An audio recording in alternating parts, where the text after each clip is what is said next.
welcome you to yet another session on KU Padasala. We are discussing film studies. Let's now try to understand postmodernist and post-classical cinema. One of the most important background to this shifting theoretical paradigms to post-colonialism, to queer film studies, to feminist film studies was the rise of postmodernism.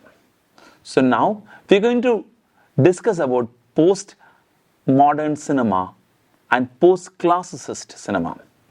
So now we are going to discuss post-classicist and postmodern cinema. Our focus is to understand the transition from classical to post-classical cinema and the debate that swirls around this transformation. Historical poetics seeks to unravel the essence of filmmaking during specific times. Renowned theorists David Bordwell and Kristin Thompson identified aesthetic norms in Hollywood cinema, labeling them as classical. They asserted that these norms reigned supreme from 1917 to 1960. Bordwell argues that challenges to this classical style, such as the new Hollywood style movement with directors like Coppola, Scorsese, and Terrence Malick, are not rebellions but integrations within the dominant form. The unity of classical storytelling persists, tethered to the Hollywood studio system akin to a factory model of mass production. However, critics contend that since 1960, variations in institutional contexts have shattered the group style of the old studio system, birthing a break with the classical norms. Enter the postmodern film characterized by disruptive narratives, eclectic genre blends, and varied tones, a reflection of broader shifts in society. However, critics contend that since 1960, variations in institutional contexts have shattered the group style of old studio system, birthing a break with classical norms. Enter the postmodern film, characterized by disruptive narratives, eclectic genre blends, and varied tones, a reflection of broader shifts in society. Fredric Jameson's concept of the cultural logic of late capitalism underscores a shift from production-based to information-based economies fueled by technologies like the internet. This shift disrupts established traditions and societal roles, mirroring changes within the Hollywood film industry. The breakup of the classical studio system, replaced by global conglomerates, shifts the industry from film producers to multimedia companies.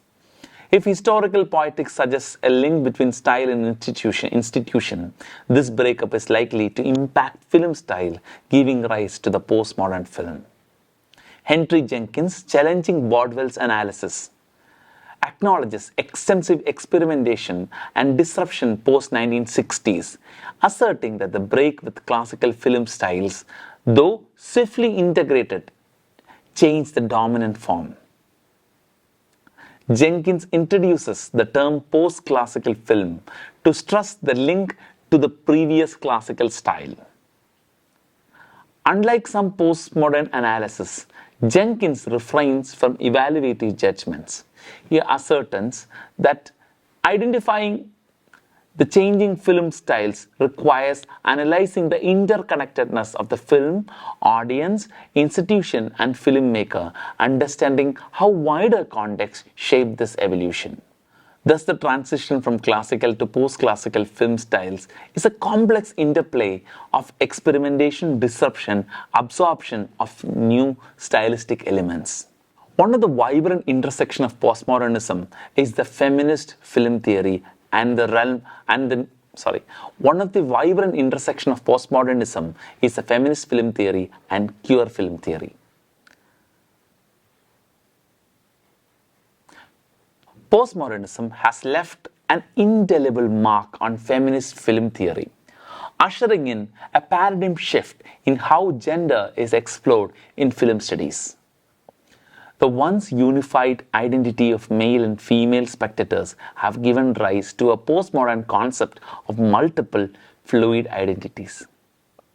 Early feminist film theories introduced the gendered spectator, but was criticized for its essentialist view of gender, treating male and female identities as homogeneous groups.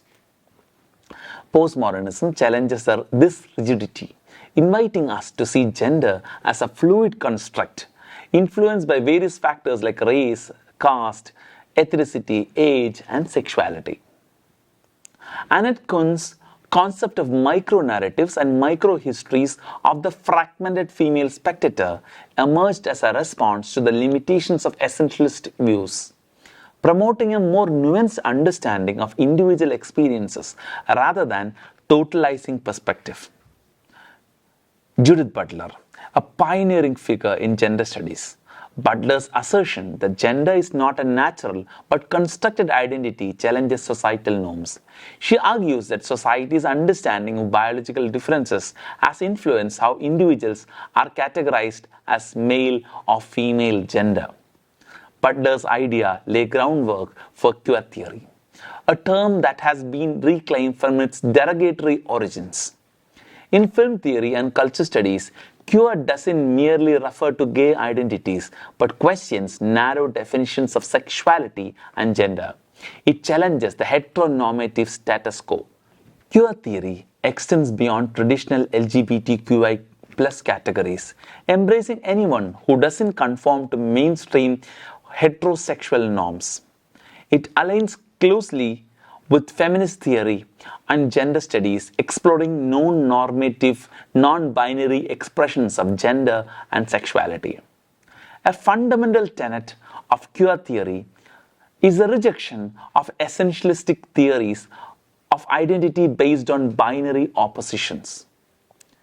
It argues against rigid categorizations like male-female or gay-straight, insisting that reality exists in a space outside these divides, the space that is truly queer.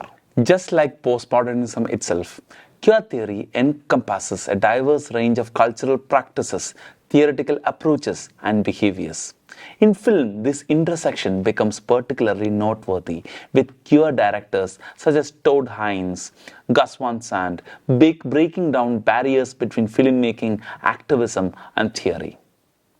Directors like Todd Haynes, known from I'm Not There and Far, directors like Todd Haynes, known for I'm Not There and Far From Heaven, and Gus Van Sant, acclaimed for Milk and My Own Private Idaho, blur the lines between filmmaking, activism, and theory. They exemplify the seamless integration of queer theory into the cinematic landscape.